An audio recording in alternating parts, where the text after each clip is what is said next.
الحمد لله الذي هدانا لهذا وما كنا لنهتدي لولا أن هدانا الله أشهد أن لا إله إلا الله وحده لا شريك له وأشهد أن محمدا عبده ورسوله لا نبي بعده اللهم صل وسلم وبارك وأنعم على سيدنا محمد بن عبد الله وعلى آله وأصحابه وأنصاره وجنوده ومن استنى بسنته ومن تبعه ووالاه أما بعد يقول الله تعالى في كتابه الكريم ولا تحسبن الذين قتلوا في سبيل الله أمواتا بل أحياء عند ربهم يرزقون ويقول صلى الله عليه وسلم من خرج في طلب العلم فهو في سبيل الله حتى يرجع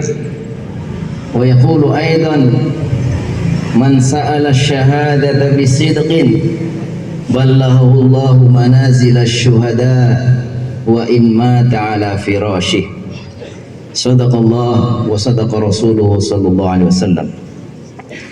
Yang kita muliakan para dewan kiai dari pengurus yayasan, para pengasuh, yang kita muliakan, kita hormati jajaran direktur dan mudir di lingkungan pendidikan pesantren Madinatul Quran, yang kita muliakan para kepala unit pendidikan di pesantren Madinatul Quran, para bapak ibu guru, para ustadz dan ustadzah, dan yang kita banggakan dan kita sangat gembira pada pagi hari ini adalah santri dan santriwati pesantren Madinatul Quran. Allahu Akbar, Allahu Akbar, Allahu Akbar. Pada tanggal 22 Oktober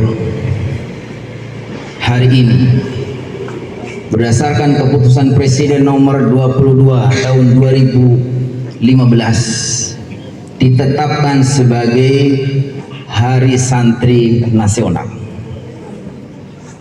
Kenapa? Hari itu Allah akhirnya mengizinkan kita menjadikan hari ini untuk diperingati Hari Santri Nasional. Karena ternyata di hari ini ada peristiwa yang sangat penting, yang sangat bersejarah dalam kehidupan bangsa Indonesia, di mana tanggal 22 Oktober ditetapkan sebagai hari dikumandangkannya resolusi jihad fisabilillah. Saat itu tanggal 22 Oktober, pengurus besar Nahdlatul Ulama yang waktu itu dipimpin oleh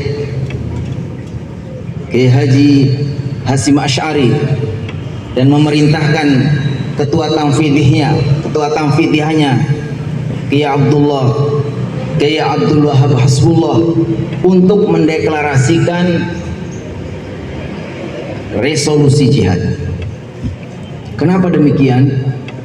Karena pada tanggal 20 Oktober tentara Belanda yang kita sebut dengan tentara NICA, Netherlands Indies Civilization, mengatakan bahwa mereka datang ke Indonesia untuk ingin menjajah kembali bangsa Indonesia yang sudah merdeka pada tanggal 17 Agustus 1945. Tentu para ulama, para kiai, para santri tidak tinggal diam ketika dengar bahwa tentara Belanda membonceng kepada tentara sekutu, mereka akan datang lagi, akan merebut Indonesia, mereka ingin menjajah lagi. Merasa belum puas setelah menjajah 350 tahun, mereka ingin menjajah kembali. Tentu para ulama tidak tinggal diam. Para ulama dan para kiai kemudian bergerak Dikumpulkanlah perwakilan-perwakilan ustadz-ustadz, ulama-ulama, kiai-kiai, pesantren-pesantren. Berkumpullah di Surabaya di satu tempat di Jalan Bubutan 6. Kita lihat di sana masih ada apa enggak. Di sana ada perkumpulan para ulama di saat itu untuk berkumpul merespon bagaimana menyelamatkan kemerdekaan Indonesia yang sudah diproklamirkan, lalu mereka ingin menjajah kembali. Lalu datanglah Hadratus Syekh Kiai Haji Hasyim Asy'ari, pendiri Nahdlatul Ulama. Lalu setelah para ustadz, para kiai, para santri berkumpul, dikasih nasihat kepada mereka bahwa hukumnya orang berjihad, memperjuangkan tanah air, membela bangsanya, mengusir penjajah, mempertahankan kemerdekaan. Apabila mereka itu mati karenanya, maka matinya mati syahid fi sabilillah. Lalu semua rakyat, kaum santri, para ustadz semuanya merasa terbakar semangatnya untuk berjihad di jalan Allah. Mereka nggak ada pilihan antara hidup mulia, tidak dijajah, atau mati syahid. Seperti semboyan mereka, wa innahu la jihad nasrun au istishhad. Sungguh ini adalah jihad, antara menang atau mati syahid. Lalu pada tanggal 22 secara resmi pengurus besar Nahdlatul Ulama mengumumkan bahwa menyerukan kepada rakyat Indonesia, khususnya para santri, para kiai, para ustadz, untuk berjuang mempertahankan kemerdekaan dan mengusir Belanda dan penjajah yang lainnya, tentara sekutu, dan menghimbau kepada pemerintah agar mengomando rakyatnya untuk berjihad fisabilillah, mempertahankan negaranya. Mereka katakan hubbul waton minal iman, cinta tanah air adalah bagian dari keimanan. Maka dengan izin Allah, setelah ada seruan resolusi jihad yang tanggal 22 Oktober itu, lalu semangat masyarakat untuk terus berjuang sampai akhirnya di Surabaya itu bergolak terus melawan penjajah. Dan puncaknya pada tanggal 10 November yang kita kenal sebagai Hari Pahlawan, disitulah terjadi perang yang sangat dahsyat.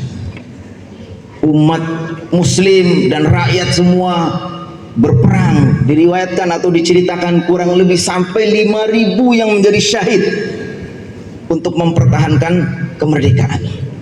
Karena mereka sudah terbakar semangatnya, ditambah oleh pekikan takbir oleh Bung Tomo, Allahu Akbar semuanya, dengan membawa alat dan senjata seadanya, semuanya berangkat. Sampai akhirnya pimpinan tentara Inggris, Brigadir Jenderal Malabe pun akhirnya tewas dan mati. Jangan katakan syahid.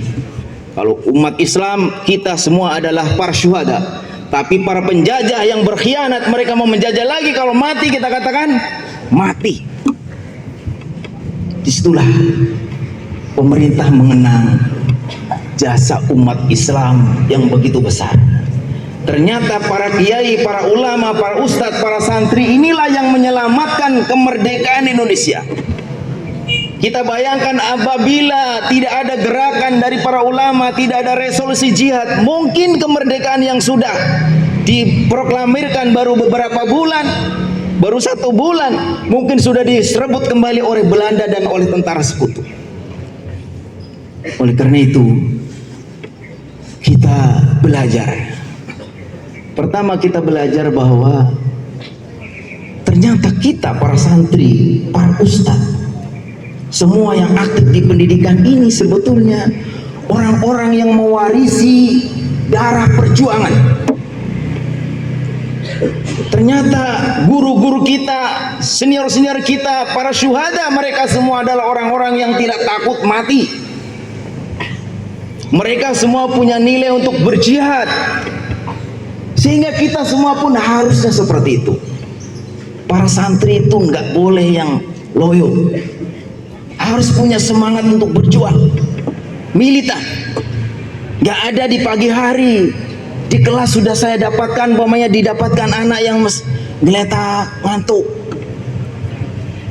Ada yang masih malas belajar bukit, masih ada enggak?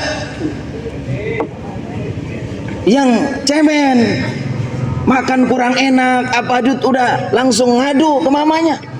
Gak ada.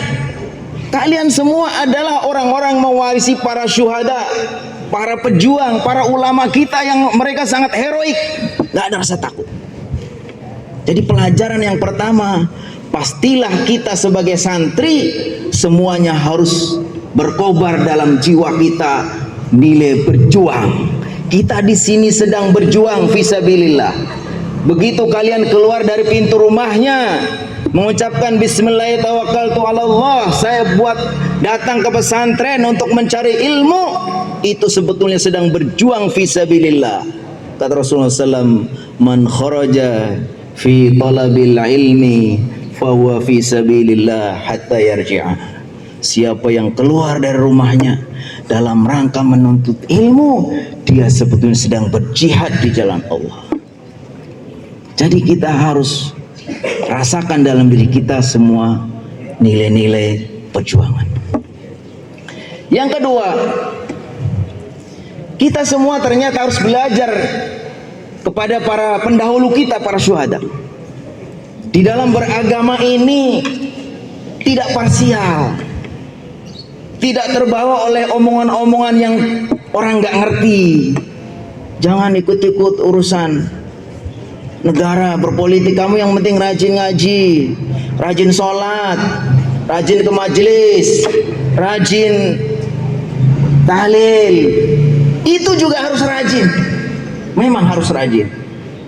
Tapi kita juga tidak boleh membiarkan seperti yang telah dicontohkan oleh para pendahulu kita.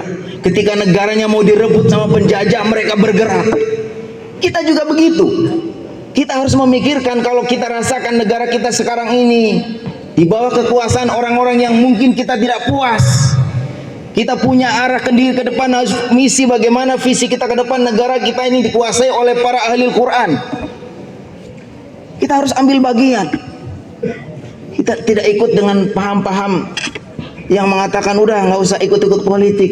Biasanya yang seperti ini karena dia waktu belajar semua didanai sama pemerintah, dibayarin semuanya. Yang penting kamu belajar, diam yang rajin, nggak usah ikut-ikut ngurusin kekuasaan. Itu biasanya akan seperti itu. Tapi kita di Indonesia tidak seperti itu. Santri-santri di Indonesia itu memang sudah diajar untuk fight, harus peduli, ambil bagian bagaimana.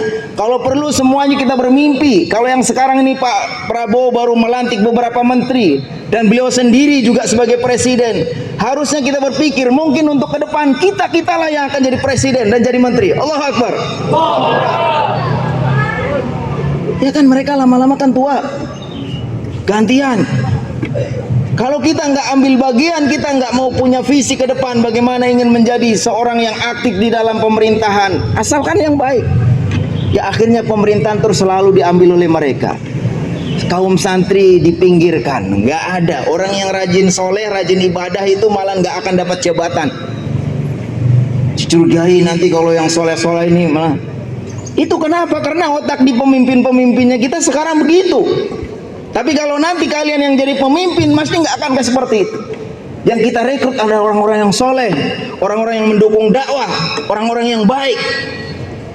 Jadi pelajaran yang kita harus ambil kepada peristiwa ini adalah bahwa kita semua terlahir dari para guru-guru yang betul-betul mencintai tanah air, yang betul-betul punya nilai berjuang dan tidak apatis terus mengambil tidak mau ikut campur dalam urusan negara. Bukan, justru kita memahami bahwa bagian dari, saya kutipkan satu pendapat dari Ibnu Khaldun, beliau mengatakan bahwa kepemimpinan di dalam sebuah negara itu merupakan suatu kewajiban. Bahkan Ibnu Taimiyah mengatakan umat Islam ini urusannya tidak akan bisa terlaksana dengan baik kecuali harus mereka bersatu, kemudian setelah bersatu dikomando oleh seorang pemimpin. Makanya tadi ayatnya atiullah wa atiur rasulul amr. Itu artinya itu penting sekali.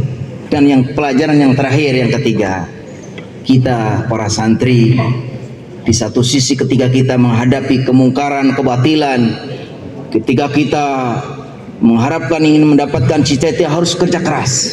Tetapi di antara kita dengan sesama, dengan para ustadz, dengan para guru, dengan orang tua, seperti tadi ikrar santri, taat kepada orang tua, hormat kepada guru, sayang kepada sesama, perhatian. Kalau kata Allah SWT, asyidda'u 'alal kuffar ruhama'u bainahum.